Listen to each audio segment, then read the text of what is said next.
Hello everyone and welcome to part 4 of chapter 30, and this will be the last video for the semester, which covers new material. And so the last topic that we have for this course is the idea of inductance and inductors. And we've been hearing the word induced a lot when it comes to electric current inducing magnetic field. We've also seen how changes in magnetic flux can induce current, which in turn can induce more magnetic fields. We've also seen the term of induced EMF, which relates to the driving force behind induced current. And so now what we're going to do is we're going to take this information and plug it into our circuits discussions from a few chapters back. And so the term inductance is going to be the characteristic of this particular circuit item, and the term inductor will be the term that we use for the item itself. So this kind of works in a parallel relationship to what we had for resistivity and resistance. Or excuse me, that's incorrect. We need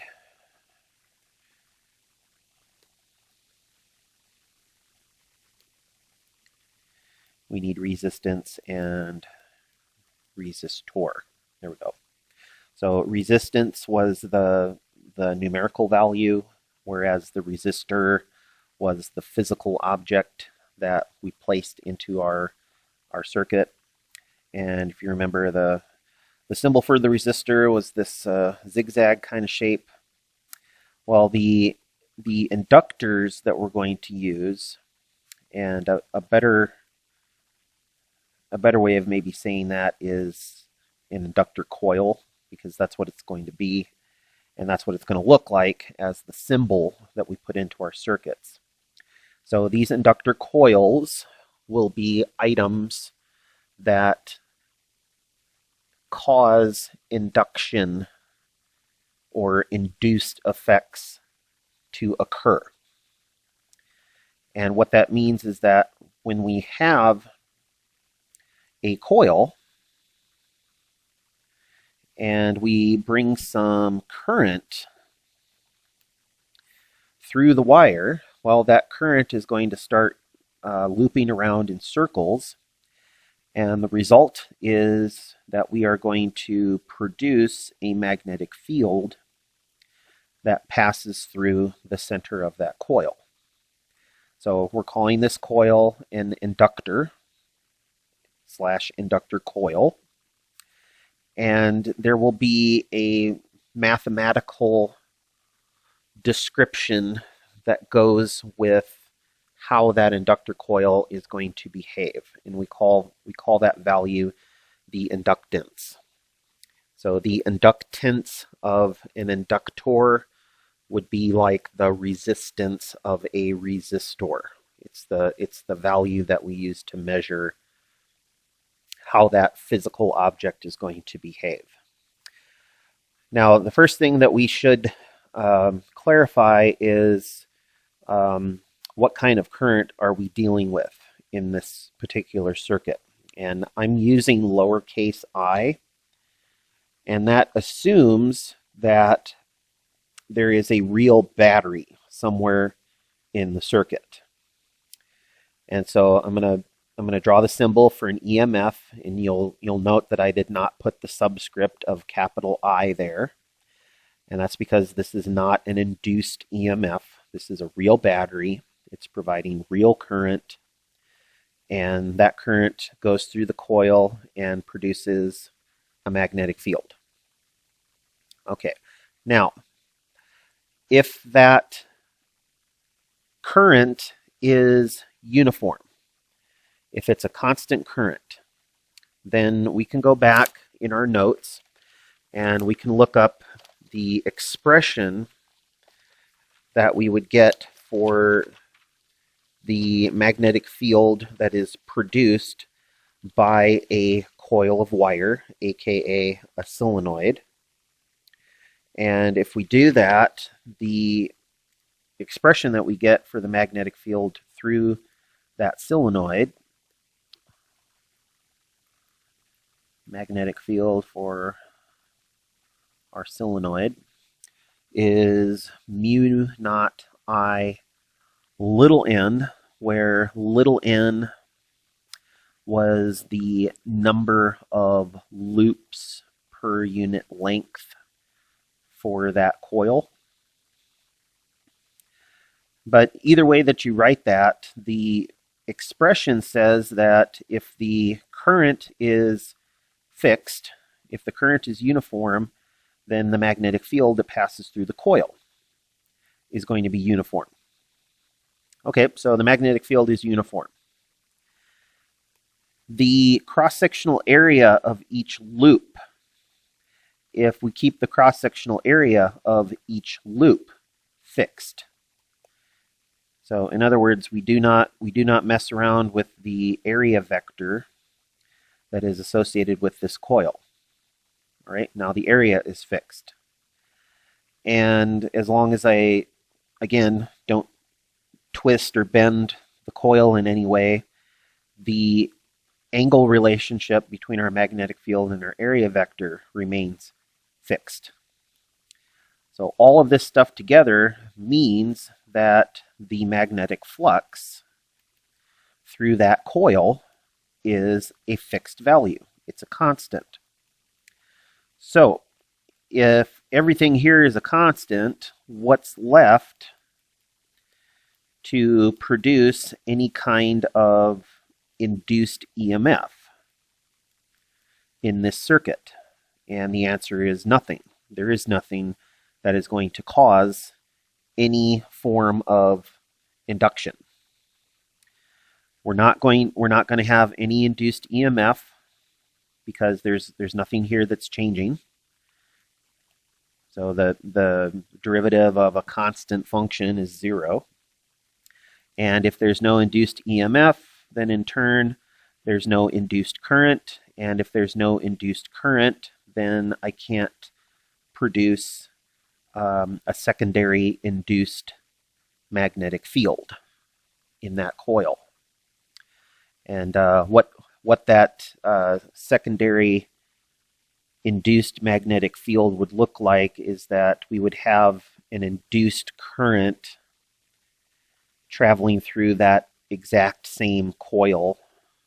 And so we would just write that using the same solenoid expression, except it would be with the induced current as opposed to the current that the circuit is providing. Now this implies that there could be two different currents in this circuit. And is that possible? Well, yes, it is. We can have the current that is coming from the real battery, but we could also have current coming from any kind of induced effects in the system. This would be no different than saying that you had two different batteries, two different physical batteries in a circuit. And if I had two batteries hooked up to one resistor, which way would the current flow? Well, that would depend on which battery was stronger. But we would see the difference in those current values as being the overall current in the circuit.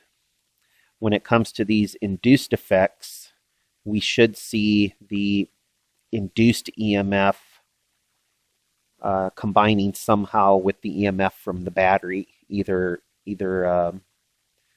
opposing the circuit current or flowing with the circuit current. Either case can happen, but we need to discuss more about what it takes for either of those case scenarios to happen. But for right now, we don't have any of this occurring in our circuit because right now the magnetic flux is constant.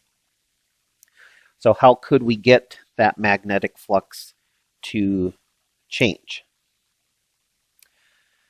And I'm going to insist that we do not manipulate the coil in any way. We don't want to change the structure of the coil. We don't want to stretch it out or bend it or anything like that. So that means that the area is going to remain fixed, and the angle relationship between our magnetic field vector and the area vector will also remain constant. So the only way that I'm going to be able to cause any kind of change in magnetic flux is if I change the magnetic field. So how could I possibly change the magnetic field? I can't change a universal constant. And again, we said that we're not going to mess around with the construct of the coil itself. So I'm not going to stretch it out or anything. But maybe I could change the current. Maybe there's something that I could do where I could cause a time-dependent change in the current of the circuit. And we've actually seen that before when we worked with RC circuits. With the RC circuits, we had resistors that slowed down current. We had capacitors that would store charge, but as those capacitors stored more charge, the current that brought that charge to the capacitor would have to slow down. And we had all of these time-dependent functions that would describe how the current in that circuit would change. Well, that's exactly what we need. We would need some kind of a time-dependent current to pass through this coil. And if I have a time-dependent current, whether that current is increasing or decreasing, at this point it doesn't really matter. Our time-dependent current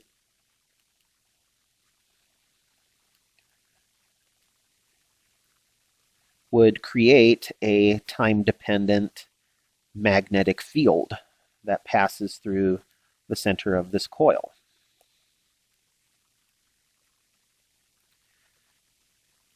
So now we have a time-dependent function for our magnetic field.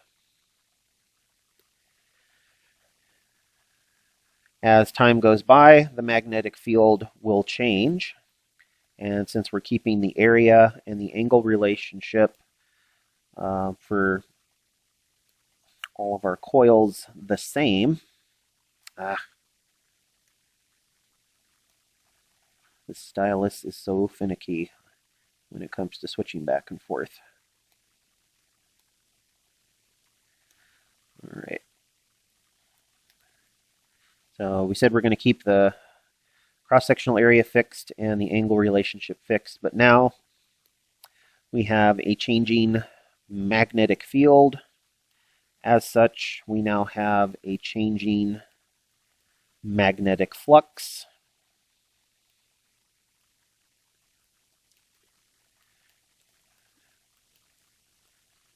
Faraday's law says that the induced, Lenz's law.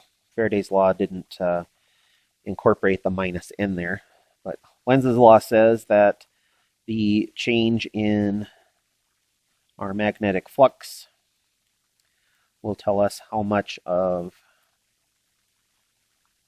an induced EMF that we're going to get out of this system. But now we can take this bit of information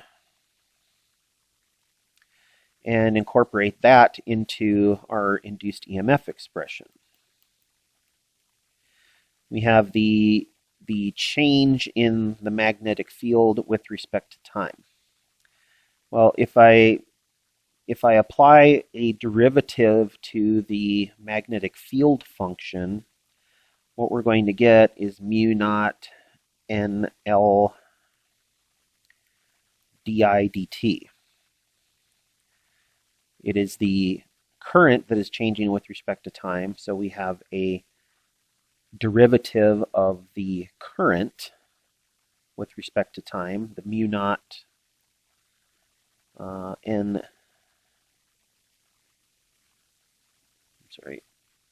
on one second. Yep, mu naught NL di dt.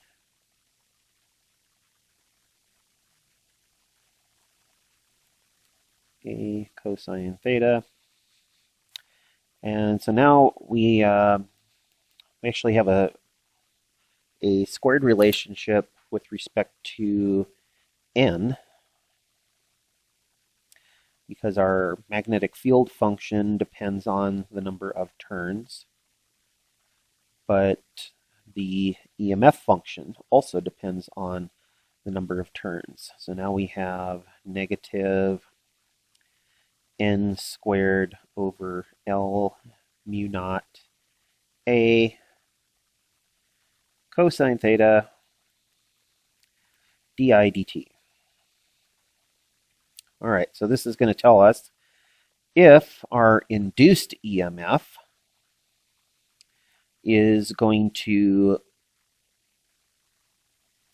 work with the circuit current or against the circuit current. Well, I thought we've been saying this whole time that induction and these induced effects have to counter what is happening in the system, and that is absolutely true. But let's consider two ways that the current in the circuit can change. One way that the current in the circuit can change is that the current can get stronger. We can see an increase in the current, and that means that the ratio of di dt is becoming more positive. So if the current through the coil is becoming stronger and stronger and stronger, what must happen to counter that effect? Well, we need to have an induced current that acts in the negative response. So two ways of looking at that. First, we can look in the expression here. We have a change in rate of current that becomes more positive, yet out front of the equation we have a negative sign. A positive and a negative makes a negative. So we need to have an induced EMF that works to counter the increasing circuit current. So we need to see an induced current that runs in the direction opposite of the circuit's current. So that's one possibility of what could be happening in this circuit. Another way that the circuit current can change is that the circuit current could be decreasing. So the current from the circuit could be getting weaker as it passes through the induction coil. In that case, the changing rate of current with respect to time is becoming more negative. So what does the induced current have to do to counter that effect? Well, the induced current has to counter or compensate by becoming more positive. If we look at our equation, what happens if our change in rate of current is becoming more negative. Well, now we have two negatives within our expression, and two negatives makes a positive. If we bring that up to our diagram, well, that means that the induced EMF has to produce an induced current that increases the overall amount of current passing through the coil. So whatever's happening here has to happen in such a way that it counters what our circuit current is doing. If our circuit current is getting weaker, the induced current has to compensate by adding more or adding positive current to the flow. If our circuit current is becoming stronger, then the induced current has to counter that flow by producing an induced EMF that points in the opposite direction. The third possibility, which isn't really much of a possibility here, but it can happen, is that the change in rate of current with respect to time is zero. In other words, you have a constant current. If your current is constant, then the changing rate of current is zero, and that means that there is no need for a counter effect. Nothing's changing, so there doesn't need to be any counter effect to oppose that change. And so we get no induced current. All right, so now we can kind of see how these inductor coils are going to behave as we pass different kinds of currents through them. But now I would like to steer the discussion more into a mathematical description of the coil itself. We've talked about what kind of magnetic field we would see through this coil after we put some current through it. So we've got that discussion out of the way. We've seen how the coil is going to behave if we change the current that's passing through it. But to try and measure things like the magnetic field that's passing through the center of the coil is not going to be the easiest thing. Also, to try and measure the changing flux through that field or through that coil is not going to be the easiest thing. So what we want to do is we want to see if it's possible to take what we know about this inductor coil, and we said that up above we're going to represent the inductor coil, or maybe I didn't mention this yet, but we're going to represent the inductor coil using capital L. We'll bring that back down here. And we need some kind of numerical value and a unit that we can associate with this inductor coil. To help with this discussion, I'll bring up the expressions that we had for capacitors and resistors. For capacitors, we had a ratio expression that said we can measure the capacitance of a capacitor by taking the ratio of charge on the capacitor plates versus the potential difference between those two plates. For a resistor, we could measure the resistance of a resistor by taking the ratio of the potential difference across the resistor to the amount of current that was passing through the resistor. And this is just a rewrite of Ohm's law. But then we had what I termed the store-bought equations. And depending on the type of capacitor that you had, those store-bought equations were different depending on the geometry. But let's just say for the parallel plate capacitors, the store-bought equation was epsilon naught A over D. Epsilon naught was your permittivity value. A was the cross-sectional area of the plates. D was the separation distance between the plates. And then we could even upgrade this with a kappa value. And what that would do is it would upgrade this particular expression to include any kind of dielectric material inserted between those plates. For the resistors, we had a store-bought expression for the resistors, which was the resistivity of the material that was being used, the length of the material, and the cross-sectional area of the material. What we want to do now is we want to see if we can come up with a ratio expression and a store-bought expression for these inductor coils. Because there were two common themes with the capacitors and the resistors.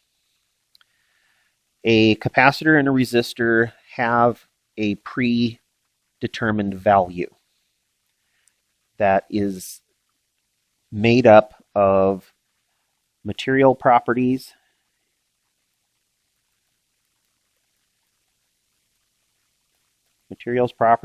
and geometry. When you look at the equations for the capacitor and the resistor, everything in those equations is either some materials property. So right here, this is materials property. Right here, this is materials property. Or geometry. This right here is geometry. This right here is geometry. Okay, those store-bought values of capacitors and resistors do not, I repeat, do not depend on what battery they are hooked up to. And they do not depend upon how much charge is currently sitting on their plates or moving through the resistor. Those store-bought values are only dependent on the materials that they are made of and the dimensions. So we should expect to come up with a store-bought equation for these inductor coils that only depends on the materials property of the coil, or what the coil is made of, and the geometry of the coil. So what about this other equation? What about the ratio equation? Because we had ratio equations for capacitors and resistors. We also want a ratio equation for the inductor coil. And then we want our store-bought version of that equation. Well, the ratio expression for the inductor coil is given as the number of turns in the coil, the magnetic flux through the coil, divided by the current that passes through the coil. This is our ratio expression. What we want to do now is we want to take that expression and see if we can use it to define the store-bought equation.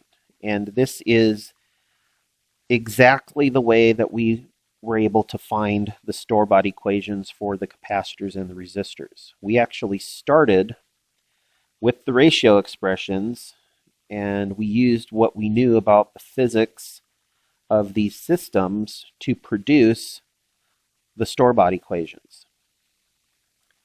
And that's exactly what we're going to do for the inductor coil.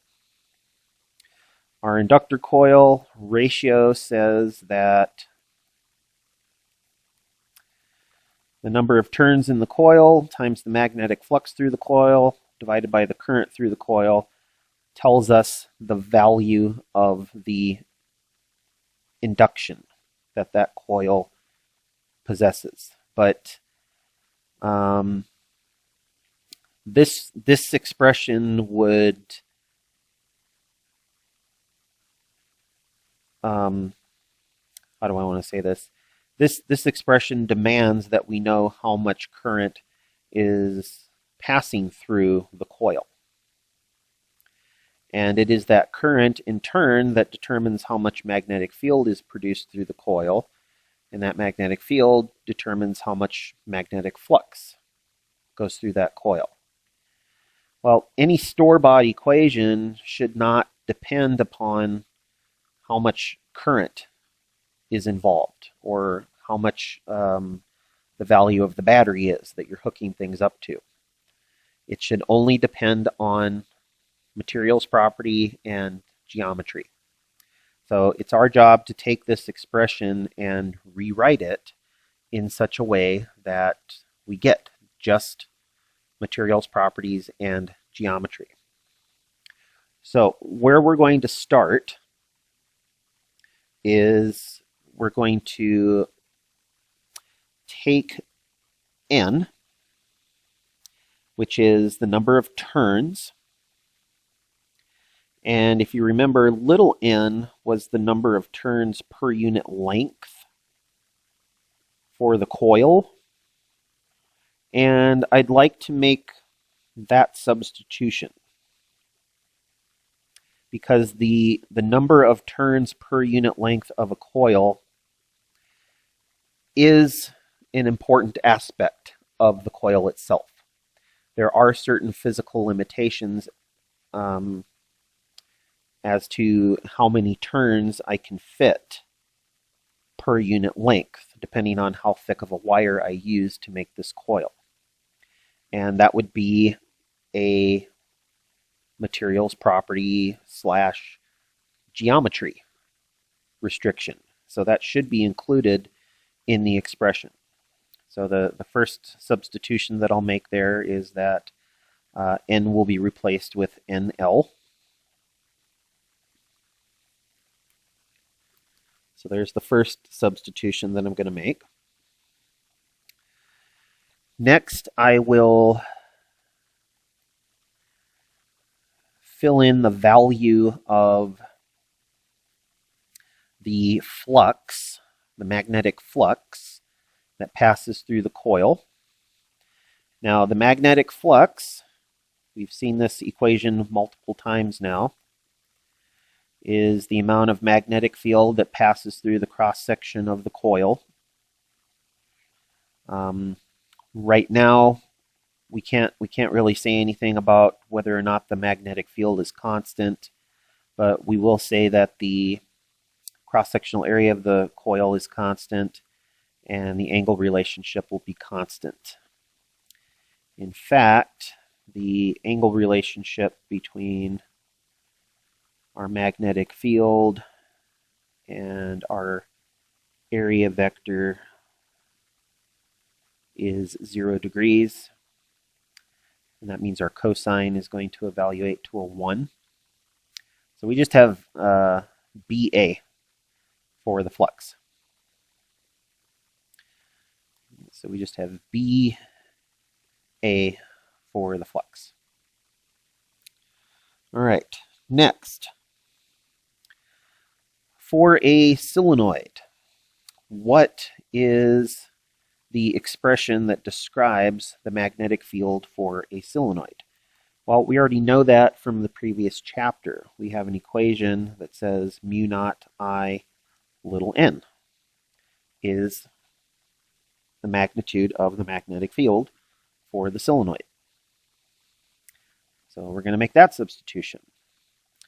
We have N, L, B is going to be replaced with everything here, mu naught I, N, A, I. Okay, so here's the first thing that should jump out to us.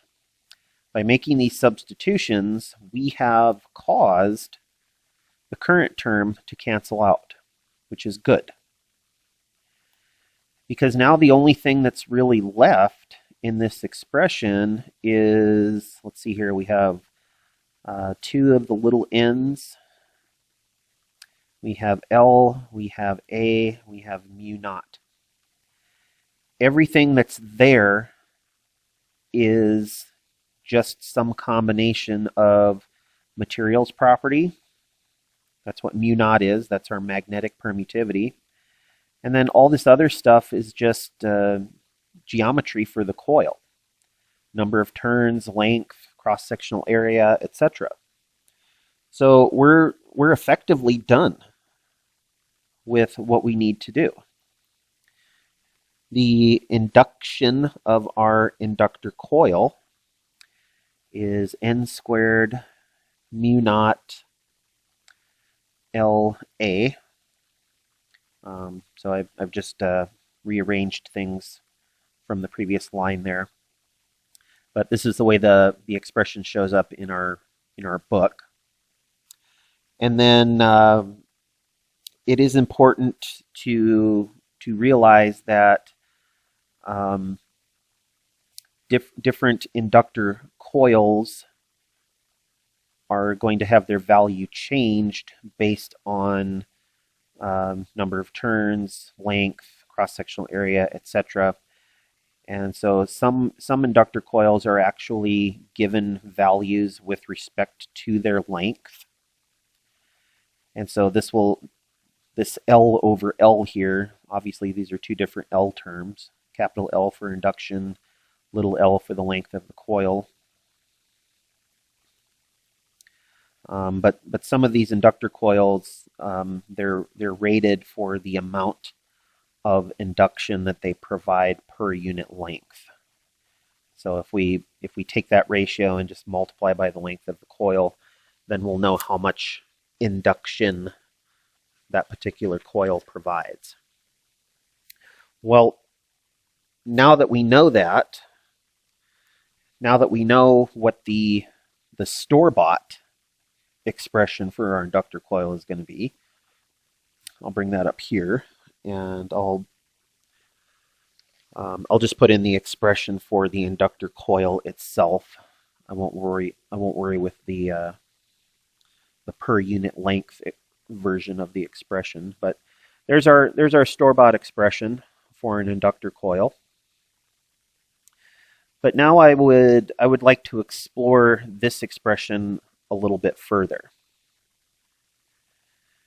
Now that I know the value of the inductor coil, what's going to happen when I take an inductor coil and I stick it into a circuit?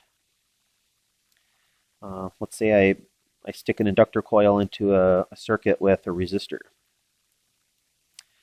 And there's a real physical battery there. So what's going to happen? The inductance of the inductor coil, we need to get some units for this, and the units for induction is measured in henries.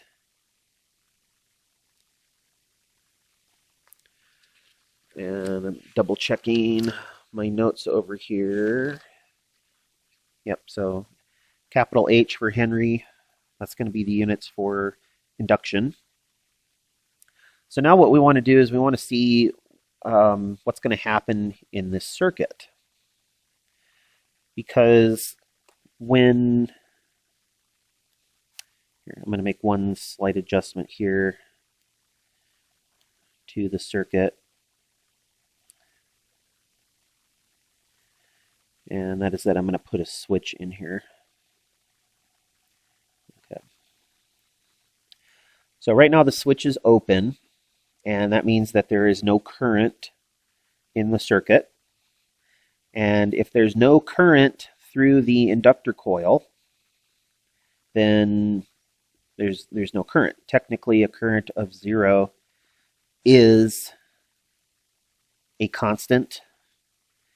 And we know that by having a constant current, there will be no induced effects with the inductor coil.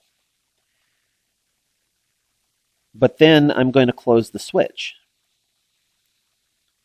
And when I close the switch, I can't just go from having 0 current to having some number or some value of current. Maybe a graph would work better. I can't just go from having current to all of a sudden having current. Okay, there has to be some time dependency associated with the current through that inductor coil when we flip the switch. So instead of seeing this instantaneous jump right here, we would have to see some gradual increase until we reached a maximum. Now, this is probably going to happen over a very, very, very small time interval, but it still cannot be an instantaneous jump. Well, this means that during that time interval, the current is changing. If the current through the coil is changing, then the magnetic field through the coil is changing. And if the magnetic field through the coil changes, then there will be induced effects.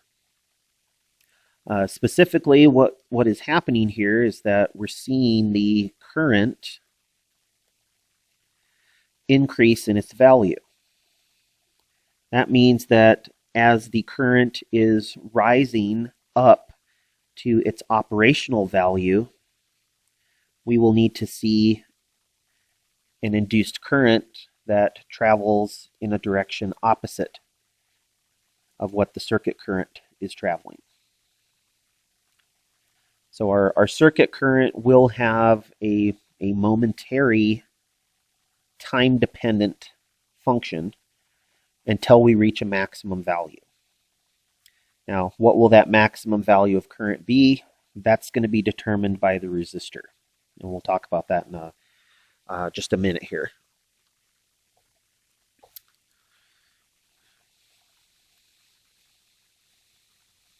So now we have our switch closed. We have current going through our inductor coil, current going through our resistor, back to the battery. And what we need to do at this point is we need to use Kirchhoff's law to describe what is happening with the electric potential in this circuit. And Kirchhoff's law says that the sum of all potentials on a closed loop must equal 0. And back in chapter 27 was when we started using Kirchhoff's law. And Kirchhoff's law had a few steps to it. If you need to go back to your chapter 27 videos to review on that, that's fine. But the first step in Kirchhoff's law is that we need to pick a starting point somewhere on our closed path. It can be anywhere you want. I'm going to pick this point right here, just above the battery. And we label that as VA. This is the potential at point A. The second part is that we need to choose our path. Now, we only have one path here, so it's kind of a no-brainer, but we need to decide if we're going to travel with or against the current. Now, the current that I'm talking about is going to be the current that is coming out of the battery. So we have this time-dependent current that's coming out of the battery. And that's what we have to decide. Do we want to go with the current or against the current? And again, I am a creature of habit. I just like to go through the circuit with the current. And if we do that, then the potential difference that we get traveling through a resistor with the current is a drop in potential. So that's the potential for the resistor. But now we need to know what's the potential of the inductor coil going to be. Does it even have one? And it does, actually. We've just been giving it a different name. We've been calling this the induced EMF. We have a coil where the magnetic flux through that coil is going to change. As a result, there will be an induced EMF associated with that coil. And the value of that EMF, well, it's either going to be a positive or a negative. Which one is it going to be? Well, we'll just have to wait and see what the math says. But remember, up above, we had an expression that told us what we would expect to see for the EMF associated with this inductor coil. It is right here. And right here, we've got that negative sign there, but that's just there to remind us that the EMF is going to counter what's happening in the system. What's really going to answer the question as to whether or not our EMF is positive or negative is the behavior of our current. Remember, we said that if the current got larger, the EMF would have to counter the effect. If di dt was a positive quantity, then we got a negative sign for our EMF. And that meant that we would have an induced current that would flow opposite the direction of the circuit's current. And then if we changed things around, if we had a circuit current that was reducing, di dt was negative, that makes for a positive with the negative out front. We would get a positive EMF and a positive induced current, which would then add to the circuit current. So we actually have everything that we need to carry out Kirchhoff's law. Head back down to our picture. Here we go.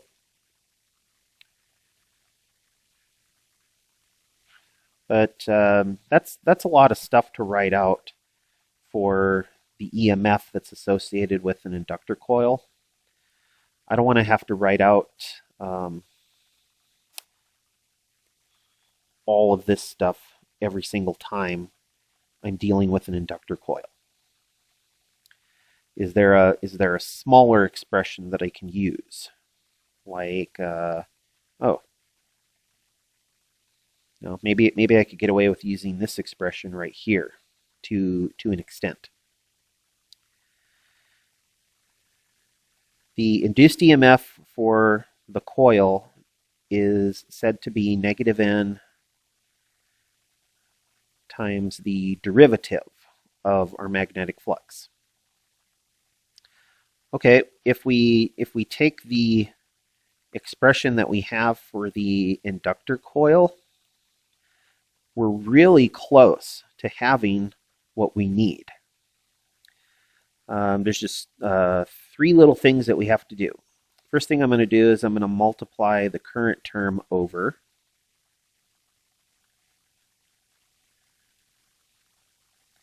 Then I will bring in the necessary negative sign.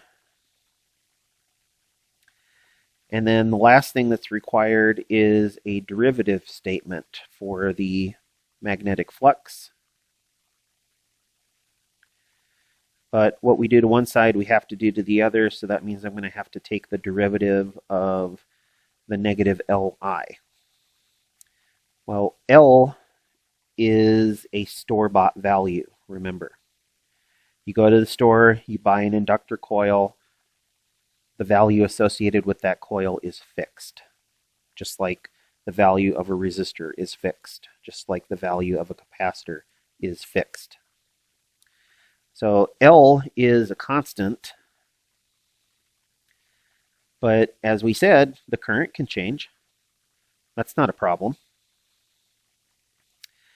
And right here, this is the expression for induced EMF. So the induced EMF that is associated with an inductor coil is now equal to negative times the value associated with that inductor coil times the rate of change of the current. And that's a much easier expression to work with. And it follows along with what we said about how the current changes. If the current increases, what has to happen as a result with the induced EMF? Well, it has to produce a counter effect. There's the negative sign. If the current decreases, what has to happen? Well, if the current decreases, then this ratio is negative, paired with the negative out front, means that the induced EMF has to provide more potential. So everything is working out exactly as it should.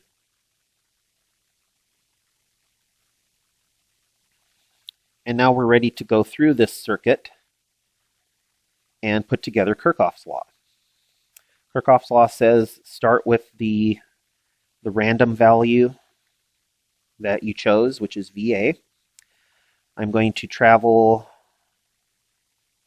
in the direction of the current. When I pass through the switch does not contribute anything to Kirchhoff's law. It's just a conducting path. Just think of it as another portion of the wire within the circuit. But the first thing that we pass through is the inductor coil. So what is the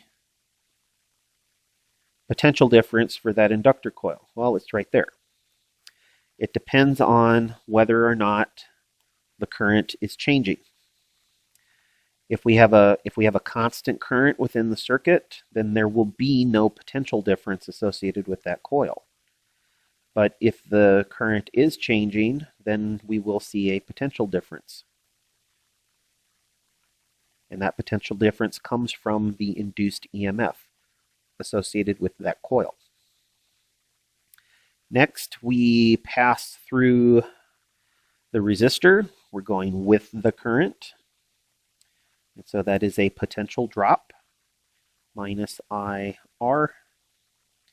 Should probably stay with the same color. Minus IR.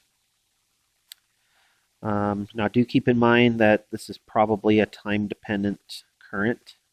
Otherwise, we're not going to get any induction effects with the inductor coil.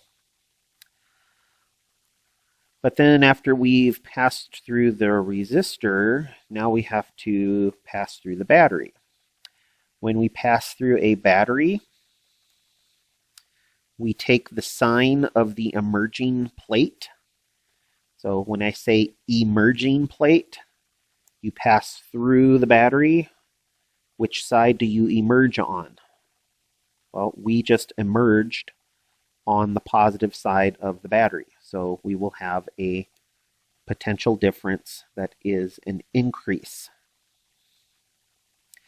After we get through the battery, we are back to the initial starting point of VA, and we've got the same VA value on each side. Those cancel out. And we are left with negative L didt minus IR plus E equals 0. Remember, Kirchhoff's law says that the sum of all potentials on a closed loop must equal 0. Well, so we have that. Now what? Well, now we solve the equation.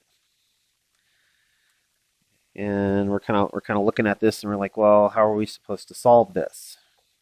Well, we're going to solve this the same way that we solved for the charge in the RC circuits. If you'll remember, for the RC circuit expressions, we had different terms in the equation that had different differentials of the charge function. In this case, we don't have the charge function, we have the current function, but we have different terms with different differential expressions with respect to the current function. We have one function here that does not involve the current function. We have one function that involves the current function, and then we have a function that involves the first derivative of that current function. This is a differential equation. And just like the RC circuits, we can apply differential equations to this expression and produce a solution for what the current in this particular circuit needs to be in order to make this statement true. Now, just like the RC circuits, not everyone in class has taken differential equations yet. So we're going to do the hand waving math that we did back for the RC circuit. The expression that we have in front of us here, just like the RC circuits, we have different differential states of our current, yet they have to combine in such a way to make zero. So that means that all of these terms have to be like terms. In algebra, we can only add like terms together. Well, the only difference between the function for I and the differential for I are these scalar terms of inductance and resistance. What kind of functions do you know of that are scalar multiples of their own derivatives? And just like with the RC circuits, these are going to be exponential functions. So our solution for the current that is passing through this particular, it's not an RC circuit, it is an RL circuit. We don't have a capacitor in this circuit.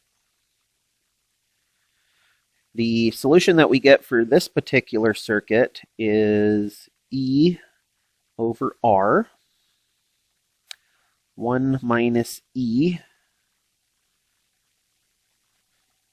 to the RT over L. And let's see here, 1 second. Sorry, there should be a negative sign associated with that. Thinking back to our RC circuits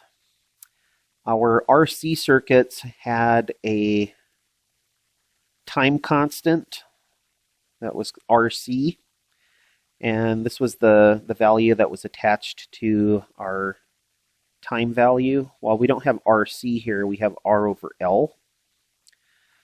But this is what we're going to call the time constant for our RL circuit. And just like with the RC circuits, this ratio will determine how fast or how slow the current will change as it passes through that inductor coil. If the ratio ends up being very, very small, then the current will change at a fairly slow rate. But if the ratio is really big, then the current will change at a fairly fast rate. Once the current reaches its maximum value, so if the current has a maximum value, or in the case of a minimum value, When we reach either of these, technically we can't get any larger or smaller, so those would technically be constant values. If we reach a constant current, then that whole first term of Kirchhoff's law just goes to zero because we don't have a change in current anymore. And the diagram effectively just becomes a battery and a resistor. And we can very easily determine what the current would be through that resistor if the inductor coil is no longer contributing anything.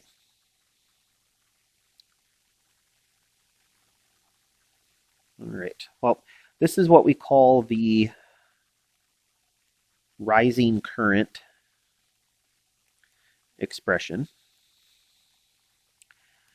And this is because once we flip the switch and we connect the battery to the inductor coil, the current through the inductor coil is going from an initial value of 0 to something larger and larger and larger until we eventually reach a maximum.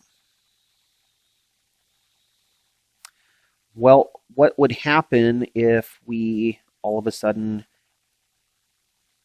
disconnected the battery?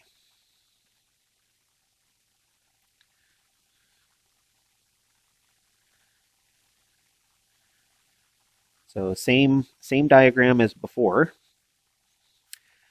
We're going to assume that we've had the battery hooked up to the inductor coil for a long enough time that we've reached a steady state. So we have a maximum amount of current that is passing through the circuit. Maximum implying it's not going to get any bigger, and so it's fixed. And so there's no longer any induced effects from the coil. But now we disconnect the battery. We can do that by opening the switch. But does that mean that the maximum current just all of a sudden goes to 0? Can we have a case where the current just instantaneously changes? Can we all of a sudden go from something to nothing? Or do we have to have a gradual change? And because we have a resistor involved in this system, the answer is, well, we have to have a gradual change occurring. It's still going to happen really fast, but it's going to be a gradual change. The current is going to start reducing through that inductor coil, which means that there will be an induced effect. What will that effect be? And one thing that we could do here is technically, in order for Kirchhoff's law to work, we need to have a closed loop. So what I'm going to do is I will have the switch flip down to this other branch. So the battery is still disconnected, but I now have a closed loop that I can use with Kirchhoff's law. And Kirchhoff's law says pick a starting point. Okay, I'll pick this point right here. I'll call it VA. And I'll go around the loop with the current. The current started off traveling in this clockwise direction, and it's going to continue traveling in that clockwise direction. It's just going to be getting weaker and weaker as it does so. So Kirchhoff's law says start with your random value. We will add the potential of the inductor coil, which is negative L di dt. Then we go through the resistor. As we go through the resistor with the current, that's another drop in potential. And then after we get through the resistor, we're back to our original starting point of VA because the battery is now disconnected. The only thing we have left now is the inductor term and the resistor term. Those are both equal to 0. It would be to our benefit right now to just drop the minus signs, which is what I'm going to do.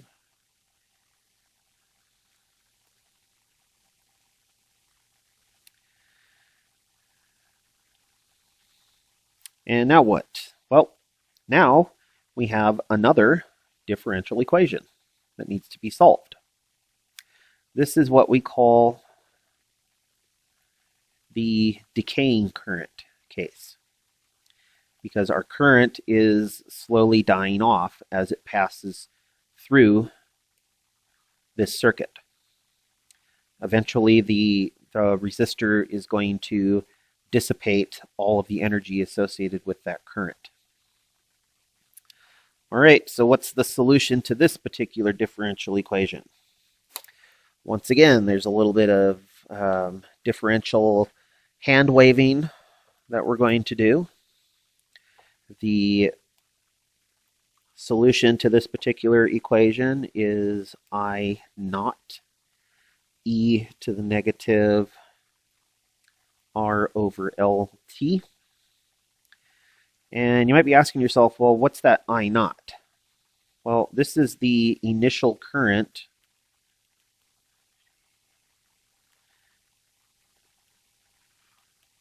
that is associated with the circuit when the switch is flipped. So in other words, what is the current that is passing through this circuit the moment that the switch was flipped? Well, it should be the maximum current from the rising current case. So what would the maximum amount of current be? Well, we can find that by letting our time go to infinity. As t goes to infinity, we get e to the negative infinity, which is 0, and so e over r is 1. So there's the maximum current. It's just e over r. But that doesn't necessarily have to be the initial current when we flip the switch. I am assuming that we've left this circuit connected to the battery long enough that it's actually achieved steady state, but I don't know how long that's actually going to take. If I flip this switch before we've reached that maximum current, then I would have to use the current associated with that circuit at the time that I flip the switch. But for right now, since I let the current go to its maximum current value, we can substitute that in if we need to. And so there's the current during the decay state, and as time goes by, this current will become smaller and smaller and smaller until eventually it reaches 0. I'm going to do one more check with my notes here. The last part of this chapter that we need to discuss is the energy associated with the inductor coils. So what we know from the previous expressions is that we have a battery. So I'm going back to the picture where we had our circuit hooked up to the battery. So in this circuit, we have the battery, we have the inductor coil, and we have the resistor. Of those three, the battery will provide energy to the circuit, and we have an inductor coil and a resistor that have current running through them. Now, Kirchhoff's law, when we wrote it out, it looked like this, with the two negative signs there, and everything was equal to 0.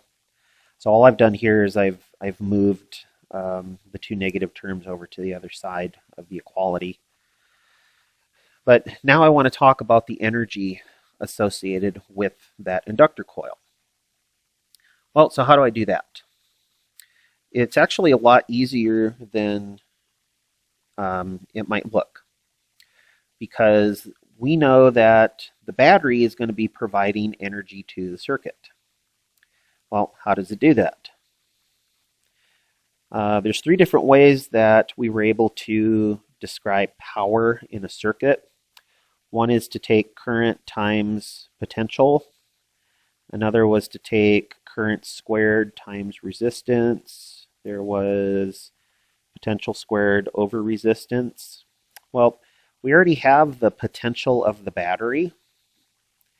So if we multiply that by the current that the battery is providing, and then what we do to one side, we do to the other, well, look at that.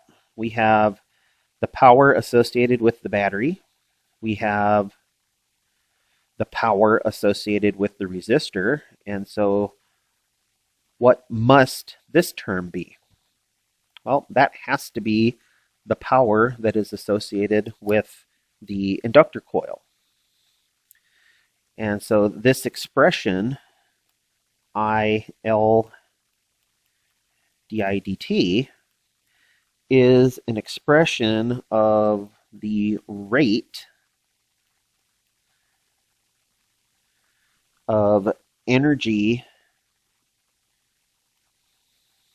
transfer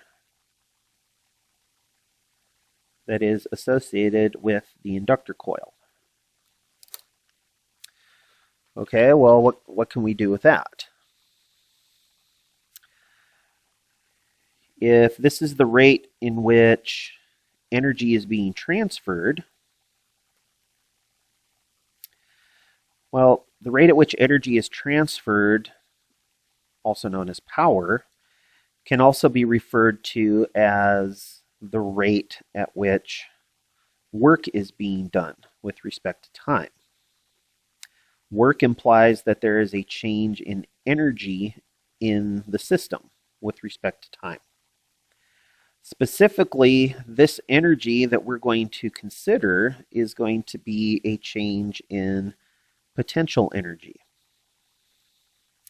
So there is now some amount of potential energy associated with the magnetic induction effects that are associated with that induction coil. And we're going to set that equal to the expression that we have right here. Now our change in current with respect to time, that's been written as an instantaneous ratio. So that means I'm going to have to write the change in potential energy as an instantaneous ratio as well. But now we can kind of see what needs to happen. If we want to get the potential energy that is associated with that inductor coil, then we're going to have to integrate each side of the expression. The integral of change in potential energy with respect to time, that's going to integrate to potential energy. On the left, remember that the inductor coil has that store-bought value, it's constant. And so the only thing that's left is that we need to integrate the current with respect to time. There will be some limit that's associated with the current, but maybe we start at 0 and we work our way up to some operating value of I. But that means that we get I squared over 2L equals the potential energy that is associated with the coil. From there, we can also talk about another term called energy density. And this is almost exactly what it sounds like. We're going to look at the amount of potential energy associated with the volume of the coil. Well, we already have the expression for the energy that is present inside that coil. All we need to know is what's the volume of that coil. Should be fairly straightforward. The coil will have a length of L, and there should be a cross-sectional area that is associated with each loop, and we've been calling that A. If we want, we could take that a step further, and we could call it pi r squared, but we're not always guaranteed that the loops or the coils that we're working with are circular. They could be rectangular loops, square loops, triangular loops, etc. So I'm just going to divide this by cross-sectional area times L. And so now we have, what, I squared L over 2AL. And let me see if there's anything else.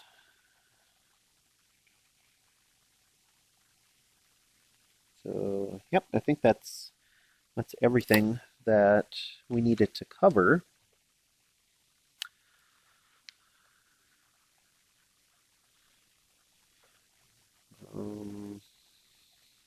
So I'm reading over my notes here to see if there's anything else that we need to cover, but it looks like we're actually done. The expression for energy density, I don't really care for this because they call it little u B, and we're using big U B to represent the potential energy that's associated with the coil. So just make sure that when you're talking about the energy versus the energy density, that you really distinguish between the size of the lettering that you use between the two.